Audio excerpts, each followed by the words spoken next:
नमस्कार, आप देख रहे हैं एचएनएन न्यूज, जुनून सच दिखाने का। मैं हूं आपके साथ उन्नति भटनागर। बुलेटिन की शुरुआत करेंगे महत्वपूर्ण खबर के साथ, जहां गुरुग्राम में दिल दहला देने वाली वारदात सामने आई है। गुरुग्राम में एक ही परिवार के 5 लोगों की मौत हुई है। पति ने पत्नी और 4 बच्चों को जहर दिया है। तो परिवार को जहर देने के बाद खुदकुशी की कोशिश की है। शख्स ने अपने हाथ की नस काटी है। शख्स की हालत गंभीर है, अस्पताल में भर्ती है। दिल्ली से सटे हरियाणा के साइबर सिटी गुरुग्राम के वजीरपुर गांव से एक ऐसी खौफनाक खबर सामने आई है जिसने मानवीय संवेदनाओं को झंझोर कर रख दिया है। यहां एक ही परिवार के 5 लोगों की मौत से पूरे इलाके में मातम और सनसनी फैल गई है। आरोप है कि परिवार के मुखिया नाजिम ने अपनी 35 वर्षीय पत्नी और 4 मासूम बच्चों को जहर देकर उनकी जान ले ली। मिली जानकारी के अनुसार आरोपी नाजिम मूल रूप से उत्तर प्रदेश के मुरादाबाद का रहने वाला है। वे वजीरपुर गांव में एक किराए के मकान में अपने परिवार के साथ रहता था और वहीं पास में एक सैलून चलाता था। मृतकों में उसकी 35 साल की पत्नी और 4 बच्चे शामिल हैं, जिनकी उम्र महज 14, 12, 10 और 8 साल थी। वारदात को अंजाम देने के बाद आरोपी नाजिम ने भागने या छिपने के बजाय खुद को भी खत्म करने की कोशिश की। उसने जहर देने के बाद अपनी नस काट ली और आत्महत्या का प्रयास किया। स्थानीय लोगों और सूचना मिलने पर मौके पर पहुंची पुलिस ने नाजिम को लहूलुहान और घायल अवस्था में गुरुग्राम के सिविल अस्पताल में भर्ती कराया है, जहां उसकी हालत गंभीर बनी हुई है। अभी तो जो सामने आया है, अभी उनकी अंदरूनी जो फैमिली की जो चीज़ें आई हैं सामने, जिस वजह से इसने सोचा है कि भाई इसको अब मेरे परिवार को जीने की आवश्यकता नहीं है, तो उसने ये सब किया है। फिर खुद भी मरने की कोशिश की है। कहाँ का रहने वाला है सर ये परिवार, और अभी इनकी हालत कैसी किसी की? वैसे तो ये यूपी से रहने वाले हैं, लेकिन बहुत सालों से 9 सालों से गुड़गांव में रह रहे हैं। अभी तक सर कितनों की डेथ की सूचना मिल चुकी है और कौन कौन बचा है अभी? इसमें देखो, हस्बैंड ही बचे हैं उनके, नाजिम नाम है उसका, और बाकी जो उनकी वाइफ और 4 बच्चे हैं, जिनमें से 3 बेटी 1 बेटा, जो मैंने बताया, उनकी डेथ हो चुकी। मामला ये मोमदन रहता था ऊपर, वो उसके 4 बच्चे थे और एक वाइफ थी। उसने क्या नाम जहर देकर अपनी वाइफ को उनको मार दिया और खुद नस काट ली। अभी हॉस्पिटल में है। अभी पूरा प्रशासन आया हुआ था यहाँ। अभी कुछ कन्फर्म नहीं क्या हुआ क्या नहीं हुआ। रहता तो यहाँ 8-9 महीने से रहता था। अभी सैलून की दुकान थी उसकी, अपनी सैलून की दुकान करके उसने गढ़ी में वहाँ रहता था। अभी कुछ मामला सामने आया नहीं, क्या हुआ क्या नहीं। बच्चे, बड़ी लड़की थी 14 साल की थी और बाकी 3 लड़की थी, 1 लड़का था। तो सर कुछ मामला सामने आया नहीं है। अभी पूरा प्रशासन यहाँ होता, अभी डेड बॉडी गई है, ले गए हैं। अभी तो जो सामने आया है, अभी उनकी अंदरूनी जो 4 बच्चों को जहर दिया है। तो गुरुग्राम में झंझोर देने वाली ये घटना सामने आई है। घर से माँ, बच्चों की लाशें मिली हैं और देखिए बेहद ही दुखद ये पूरा मामला, जहाँ पर जहर दिया गया है, वो भी पिता ने और खुद के पति ने दिया है। चलिए इस पर अपडेट लेते हैं। दीक्षा शर्मा हमारी संवाददाता हमारे साथ जुड़ गए हैं। दीक्षा, क्या कुछ जानकारी मिल रही है? क्या मामला सामने आया? वजह क्या थी कि जहर दिया है पति ने? अभी वजह साफ पता नहीं चल पाई है कि किस कारण से जहर दिया गया है। आपसी झगड़ा था उनका। हाँ जी, ये वजीरपुर की घटना है जिसमें 4 बच्चों और पत्नी को पति द्वारा जहर दिया गया। आसपास के लोगों से कुछ पता लग पाया कि ऐसे ही पारिवारिक कोई कलेश रहता था जिसकी वजह से ये अंजाम दिया गया है, या फिर कोई और वजह? अभी कोई और वजह सामने नहीं आई है। पारिवारिक कलेश ही सामने आ रहा है कि रोज उनके घर में झगड़ों की अक्सर आवाजें आती थी, जिसकी वजह से इस घटना को अंजाम दिया गया है। ठीक है, बहुत शुक्रिया दीक्षा आपका। कुरुक्षेत्र में पुलिस और बदमाश के बीच मुठभेड़, जहां दोनों तरफ से चले 8 से 10 राउंड फायरिंग हुई है। तो मुठभेड़ में आरोपी के पैर में गोली लगने से वो घायल हुआ है। बंसल हाउस फायरिंग केस से जुड़ा है आरोपी। तो 16 अप्रैल की घटना के बाद पुलिस भी अलर्ट, जहां कुरुक्षेत्र के लाडवा उपमंडल में कॉलेज संचालक के घर गोलियों को बौछार करने वाले बदमाश और पुलिस के बीच मुठभेड़ हुई। दोनों तरफ से 8 से 10 राउंड फायर हुए, जिसके बाद आरोपी बदमाश को काबू कर लाडवा के सरकारी अस्पताल में उपचार के लिए दाखिल करवाया। दरअसल गत 16 अप्रैल की रात को 2 नकाबपोश बदमाश बाइक पर सवार होकर पहुंचे और हिमाचल प्रदेश के हिमालयन ग्रुप ऑफ कॉलेज संचालक रजनीश बंसल के आवास पर बिना किसी भय के ताबड़तोड़ फायरिंग कर दी। हमलावरों ने करीब 23 राउंड गोलियां दागी, जिनमें से 18 खाली कारतूस पुलिस को मौके से बरामद हुए। तब गोलियों से घर की बालकनी के शीशे चकनाचूर हो गए और दीवारें गोलियों के निशाने से भर गईं। गनीमत रही कि इस वारदात में कोई जानी नुकसान नहीं हुआ है। क्षेत्र के इंचार्ज इंस्पेक्टर प्रतीक कुमार की टीम अपनी इन्वेस्टिगेशन या गश्त के में थी। उन्होंने सीक्रेट इन्फॉर्मेशन मिली थी कि बदरपुर गांव के पास नहर है, वहां एक सस्पेक्टेड आदमी लड़का खड़ा है। वो शायद जो रजनीश बंसल जो लाडवा में 15 तारीख को एक फायरिंग इंसिडेंट हुआ था, उसमें वांटेड हो सकता है। जो हमारी CIA 1 के इंस्पेक्टर इंचार्ज प्रतीक कुमार की टीम व खुद वो बदरपुर जो नदी है इसके पास आए। एक लड़का उन्होंने देखा यानी कि बदरपुर की तरफ नदी भागने लगा और अपनी मोटरसाइकिल उन्होंने नीचे फेंक दी और हमारी टीम पर फायर किया। जो हमारी टीम नीचे होगी, एक फायर हमारी जो मुलाजिम था बॉडी प्रोटेक्टर पहनते रूटीन में, हम उस पर लगा। अब जो बचाव में भी हमारी टीम ने भी फायरिंग की। राजीव अरोड़ा हमारे संवाददाता हमारे साथ जुड़ गए। राजीव, क्या कुछ जानकारी? देखिए, दोनों ही तरफ से फायरिंग हुई है, किस तरीके से सफलता पुलिस के हाथ लगी है? जी बिल्कुल, देखिए बताना चाहूंगा कि 15 अप्रैल को जो है हिमाचल में एक कॉलेज संचालक है रजनीश गुप्ता, उनके घर पर जो है फायरिंग की गई थी। तो उस फायरिंग को लेकर जो है पुलिस को एक गुप्त सूचना मिली थी कि ये जो फायरिंग करने वाले व्यक्ति हैं जो उस मामले से जुड़े हुए हैं वो बदरपुर जो कि लाडवा के पास एक गांव है वहां पर हो सकते हैं। तो उसको लेकर जो है CIA की टीम गश्त कर रही थी। तो CIA की टीम ने जो एक संदिग्ध व्यक्ति को रोका तो उसने जो है जो पुलिस टीम थी उस पर फायरिंग कर दी। दोनों तरफ से फायरिंग हुई, 8 से 10 राउंड जो है गोली चली है। तो जिसमें जो बदमाश है जो दर्द दबोचा गया, उसके पैर पर जो है वो गोली लगी। अब पुलिस जो मामले की आगामी जांच कर रही है कि आखिर जो इसके साथ जो रजनीश बंसल के घर पर जो फायरिंग हुई थी उससे कैसे जुड़े थे और इसमें जो है इसकी क्या भूमिका थी। ये जो तमाम चीजें हैं जांच का विषय है।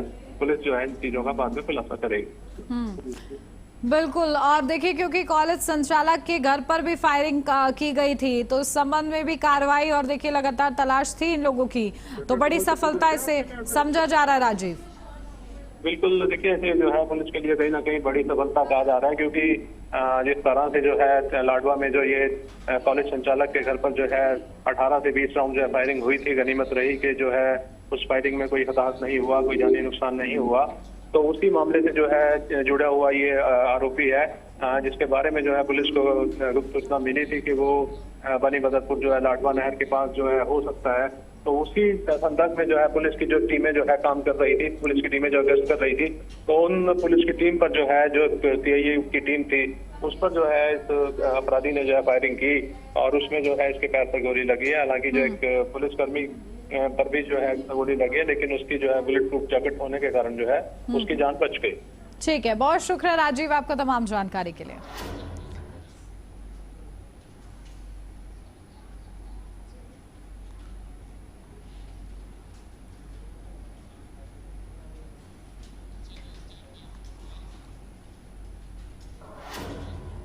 और इस बीच रुक करेंगे बड़ी खबर का, जहां सीरिया पर जॉर्डन की एयर स्ट्राइक रात भर जारी रही। जॉर्डन की बमबारी, ड्रग कार्टेल के खिलाफ जॉर्डन का एक्शन। सीरिया की सीमा पर ड्रग कार्टेल सक्रिय। ईरान और अमेरिका के बीच युद्ध रुका हुआ है। लेबनान और इजराइल में छिटपुट झड़प चल रही है। इस बीच पश्चिम एशिया के 2 देशों में तनाव बढ़ गया है। सीरिया की सीमा से लगे इलाकों में लगातार बढ़ती तस्करी और सुरक्षा खतरे के बीच जॉर्डन ने बड़ा सैन्य कदम उठाया है। जॉर्डन की सेना ने जॉर्डन डिटरेंस ऑपरेशन के तहत सीरिया के अंदर कई ठिकानों पर हवाई हमले किए हैं। सीरिया की सरकारी मीडिया ने कहा है कि इन हमलों का निशाना ड्रग्स और हथियारों के वे नेटवर्क थे जिन्हें जॉर्डन अपनी राष्ट्रीय सुरक्षा के लिए बड़ा खतरा मानता है। तो वहीं यहां विद्रोहियों का कंट्रोल है। तो देखिए किस तरीके से जब हम लोग देख रहे हैं कि कई मोर्चों पर जंग हो रही है, भले ही सीज फायर की स्थिति हो, लेकिन इस बीच सीरिया और जॉर्डन, जहां जॉर्डन की ओर से कार्रवाई की जाती है और ड्रग तस्करी जैसे गंभीर खतरे को देखते हुए, भांपते हुए ये कार्रवाई की गई है जॉर्डन की ओर से। रात भर बमबारी जारी रही है। तो देखिए विद्रोहियों का कंट्रोल इस क्षेत्र में बताया जाता है सीरिया की ओर से। ऐसे में रात भर जॉर्डन की ओर से बमबारी की गई है। ड्रग कार्टेल के खिलाफ जॉर्डन ने ये बड़ा एक्शन लिया है और देखिए कहीं ना कहीं अपनी सुरक्षा को लेकर जॉर्डन की ओर से ये प्रयास किया गया है, ये कदम उठाया गया है इस ऑपरेशन के माध्यम से।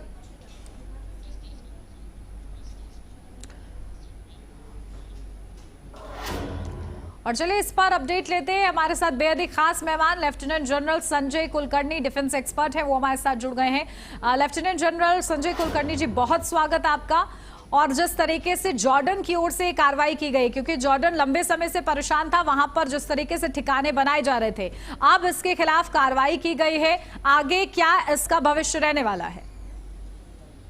बहुत बहुत धन्यवाद। जॉर्डन ने पहले भी सीरिया में इस तरह के हमले किए हैं और ड्रग्स को लेकर के, वेपन्स को लेकर के, आतंकवाद, वहां पे एक समुदाय रहता है जिसका नाम है ड्रूज, और वो समुदाय स्वेदा प्रोविंस में है, जो कि जॉर्डन, जो नॉर्दर्न जॉर्डन है उसके साथ जुड़ा हुआ है, और सदर्न सीरिया। तो ये कहा जाता था कि पहले भी दिसंबर 25 में भी इस तरह की जो हरकतें हुई थी, लेकिन उस वक्त जॉर्डन ने अमेरिका के साथ मिलकर के इस तरह के कार्रवाई की, अपने एयरक्राफ्ट के साथ बम्बार्डमेंट किया सीरिया के ऊपर। तो उस वक्त अल बसर की सरकार होती थी। तो कहा जाता है कि अल बसर की जो सरकार है, ये जो सिंथेटिक ड्रग वहां से आता है, जो ये पूरे मिडिल ईस्ट में फैलता है, और जिसके पैसों से जो बसर की सरकार है वो चलती थी। लेकिन अब जब नई सरकार आई है अल शरार की, तो उन्होंने जरूर कहा है, पहले तो बहुत जबरदस्त एक तरीके से विद्रोह सीरिया करता था कि जब भी इस तरह की जॉर्डन से फायरिंग होती थी सीरिया के ऊपर, लेकिन इस बार उन्होंने इस तरह का कोई ऐसा विद्रोह नहीं किया है। उन्होंने खुद ही कहा है सीरिया ने कि ये जो बम्बार्डमेंट हुआ है जॉर्डन की तरफ से, ये वहाँ पे ड्रग ट्रैफिकर्स है, वहाँ पे वेपन होल्डिंग है, तो उस तरीके की कार्रवाई जो जॉर्डन हमेशा मतलब इनको कभी भी उन्होंने बख्शा नहीं। क्योंकि शुरुआत में क्या है, सीरिया हुआ, इराक हुआ, ये जो दो देश हैं, ये जॉर्डन को एक मुखबिर समझते थे, और मुखबिर देश समझ करके उनके ऊपर बम्बार्डमेंट, उनके ऊपर कार्रवाई और इस तरह के ड्रग्स फैलाना।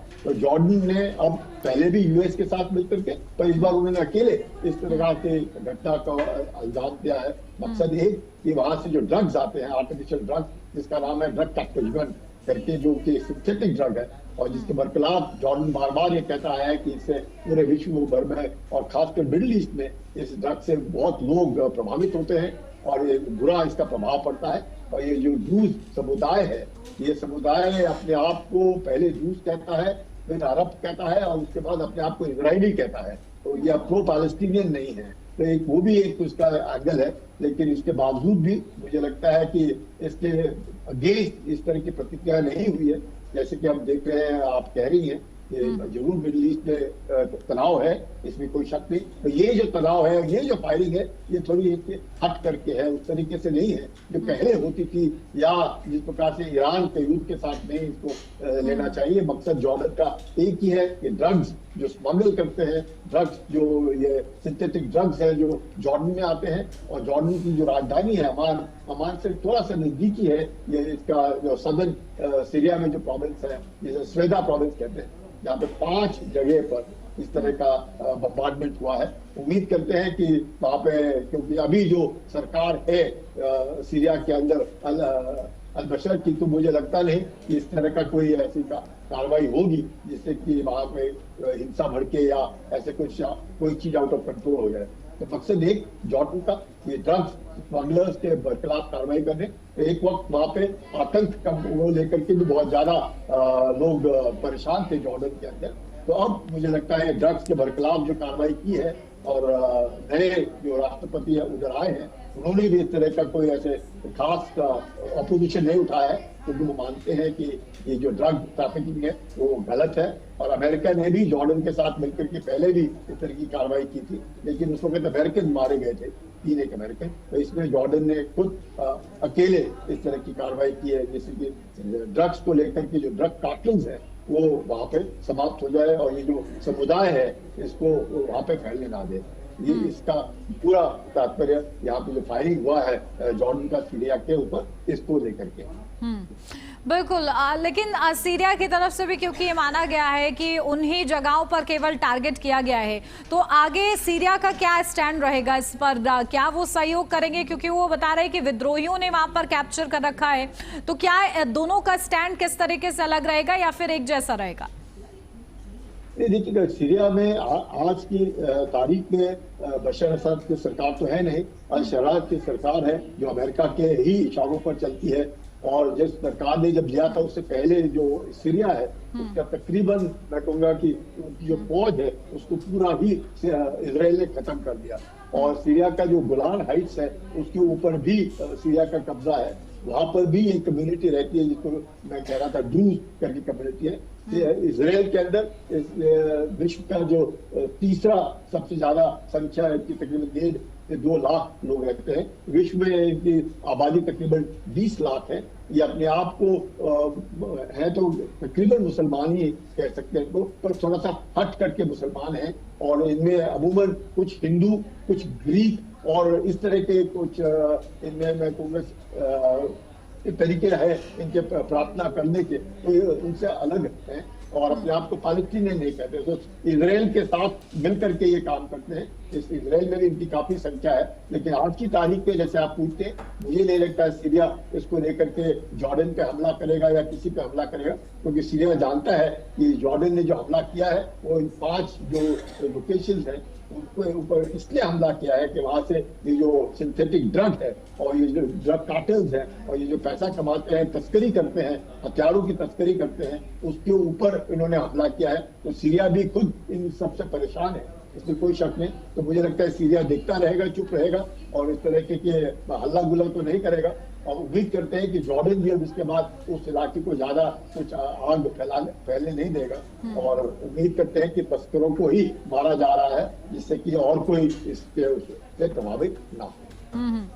बिल्कुल। और देखिए जॉर्डन किस तरीके से क्योंकि एक्शन ले रहा है लगातार, तो क्या इसके बाद भी हम देख सकते हैं कि वो अपना ये ऑपरेशन जारी रखेगा या फिर अभी फिलहाल के लिए उसको उसका टारगेट अचीव हो चुका है? नहीं, ये टारगेट तो नहीं, बिकॉज ये 2014 से लगातार जॉर्डन और सीरिया के बीच में इस तरह की हरकतें होती हैं। लेकिन पहले जैसे मैंने कहा बसद की सरकार थी, आज जब बसद की सरकार 2025 में खत्म हुई और उसके बाद वो रूस में जाकर के वहाँ रहते हैं। लेकिन और कहा जाता था कि ये तस्करों के द्वारा ही बसद ये सरकार चलती थी और वो पैसा इधर से उठाते थे और अपनी सरकार चलाते थे और सीरिया में। लेकिन अब जॉर्डन ने तो जिस प्रकार से कदम उठाए हैं तस्करों को लेकर के और उनके बरखिलाफ, मुझे नहीं लगता है जॉर्डन ने जो चाहा जॉर्डन ने उसको पर जरूर हमले किए। 5 लोकेशन स्वेदा प्रोविंस में हमले हुए हैं। उम्मीद करते हैं कि ये जो तस्करी करते थे ये तस्करी नहीं करेंगे तो इसमें जॉर्डन हमला नहीं करेगा। नहीं तो जॉर्डन फिर से हमला करेगा कि अगर उनकी सोच ये है कि जॉर्डन एक मुखबिर है और इस तरह के लोग जो वहाँ के रहते हैं वो अगर एक दूसरे से लड़ेंगे तो ये जो समुदायों के बीच में की लड़ाई है तो उम्मीद करते हैं समाप्त हो जाएगी। नहीं तो धीरे धीरे करके आग के वापस फैलती है। पर ये पुरानी रंजिश है, पुरानी दुश्मनी है। और ये जिस प्रकार से ये ड्रग्स को लेकर के, वेपन्स को लेकर के, आतंक को लेकर के सीरिया में होता था, अब उम्मीद करते हैं कि इस तरह की कार्रवाई नहीं होगी, क्योंकि जॉर्डन ने साफ शब्दों में और जिस प्रकार से उन्होंने कार्रवाई की है, उम्मीद करते हैं कि स्वेदा प्रोविंस में लोग समझ जाएंगे कि जॉर्डन इस तरह की हरकतों को बर्दाश्त नहीं करेगा और हमले करेगा अगर दोबारा इस तरह की ड्रग्स, सिंथेटिक ड्रग्स की तस्करी अगर होती है तो। बिल्कुल। आखिर ये ड्रग कार्टेल्स किस तरीके से, क्योंकि वहां पर उन्होंने अपना एक लंबा कब्जा जमाया, वो कैसे पॉसिबल हो पाया? इसके लिए किसको रिस्पॉन्सिबल आप समझते हैं? वो खुद ही है। वहाँ पे देखिएगा जो ड्रूज समुदाय है उधर जो स्वेदा प्रोविंस में है वो ही उनका ही वर्चस्व है। लेकिन जैसे अपना बशर असद की सरकार थी और कमाती ही पैसा इनके द्वारा थी और उनको लगता था कि पूरे विश्व भर में ड्रग्स जो है एक ऐसी चीज है जिसके बरखिलाफ यूएसए भी लड़ता है, भारत भी लड़ता है, सब कोई। मतलब आप देखते हैं कि इस प्रकार से गोल्डन ट्रायंगल को लेकर के हम लोग तस्करों के बरखिलाफ काम करते हैं। तो ये जो कार्रवाई है ड्रग्स को लेकर के, इसके बरखिलाफ कार्रवाई करनी पड़ती है। तो मुझे नहीं लगता है हाँ तस्करों के बरखिलाफ कार्रवाई करेंगे तो दिक्कत भी आती है। जैसे हमने देखा वेनेजुएला में दिक्कत होती है। तो ये दिक्कतें इसलिए आती है कि ये आसानी से पैसा उठाते हैं और बिल्कुल। इससे पूरा विश्व जो है बिल्कुल, देखिए आपको आगे क्या होता है जॉर्डन और सीरिया के बीच, ये देखना होगा। बहुत शुक्रिया आपका हमारे साथ जुड़ने के लिए। और इस बीच आपको सीधा लिए चलते हैं लखनऊ, जहां पर सीएम योगी आदित्यनाथ का विशेष कार्यक्रम, नव चयनित कर्मियों को नियुक्ति पत्र वितरित वो कर रहे हैं। सीधी तस्वीरें आपको वहां से दिखाते हैं। तो देखिए मंच पर विराजमान CM Yogi Adityanath, deputy CM Brajesh Pathak भी आपको मौके पर नजर आ रहे होंगे। और देखिए ये तस्वीरें जहां नव चयनित कर्मियों को नियुक्ति पत्र वितरण का ये पूरा कार्यक्रम है, जिस कार्यक्रम में सीएम योगी आदित्यनाथ यहां पर मौजूद हैं। तो तस्वीरें आपके सामने हैं।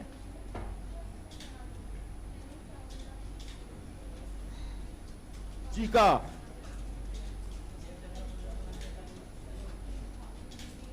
माननीय मुख्यमंत्री महोदय,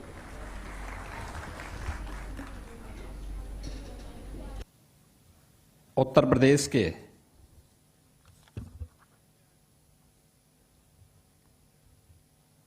स्वास्थ्य विभाग, खाद्य सुरक्षा और औषधि प्रशासन विभाग से जुड़े हुए विभिन्न पदों के लिए चयनित अभ्यर्थियों को नियुक्ति पत्र वितरण के आयोजित आज के इस कार्यक्रम में उत्तर प्रदेश सरकार में मंत्रिमंडल के मेरे सहयोगी उप मुख्यमंत्री श्री ब्रजेश पाठक जी, प्रदेश सरकार के आयुष विभाग के मंत्री तथा प्रदेश के खाद्य सुरक्षा और औषधि प्रशासन विभाग से जुड़े हुए राज्य मंत्री श्री दयाशंकर मिश्रा दयालु जी, चिकित्सा शिक्षा, चिकित्सा स्वास्थ्य और संसदीय कार्य विभाग के राज्य मंत्री कुंवर मयंकेश्वर शरण सिंह जी, अपर मुख्य सचिव चिकित्सा शिक्षा एवं चिकित्सा स्वास्थ्य समित घोष जी, प्रमुख सचिव नित्य एवं कार्मिक विभाग सीएम देवराज जी,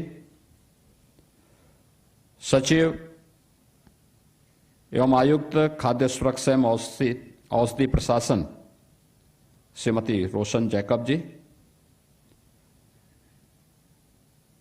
चिकित्सा स्वास्थ्य तथा खाद्य सुरक्षा और औषधि प्रशासन विभाग से जुड़े हुए सभी अधिकारीगण,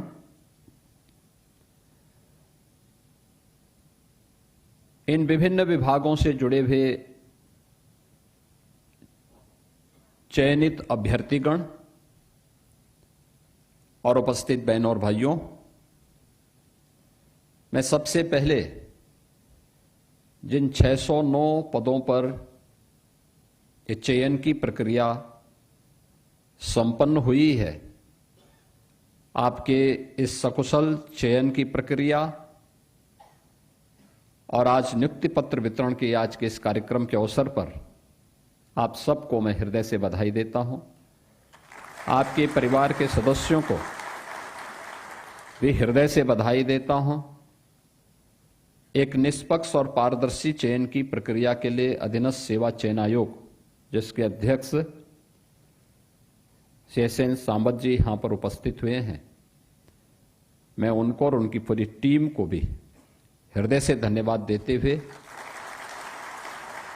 आप सभी का उत्तर प्रदेश सरकार का हिस्सा बनने के लिए हृदय से स्वागत भी करता हूं। यहां पर मेरे पूर्व वक्ता हमारे डिप्टी सीएम जो चिकित्सा शिक्षा और चिकित्सा स्वास्थ्य विभाग के मंत्री भी हैं, उन्होंने अपनी बात यहां पे रखी थी। उससे पहले श्री दयाशंकर मिश्रा दयालु जी ने भी अपनी बात को आपके सामने रखी। स्वाभाविक रूप से हर माँ बाप की इच्छा होती है कि उसका बच्चा पढ़ लिख करके एक सुरक्षित भविष्य की दिशा में अग्रसर हो सके। इसके लिए उन्हें अपने स्तर पर अच्छी शिक्षा दिलाने का प्रयास करता है, सही मार्ग दिखाने का प्रयास करता है।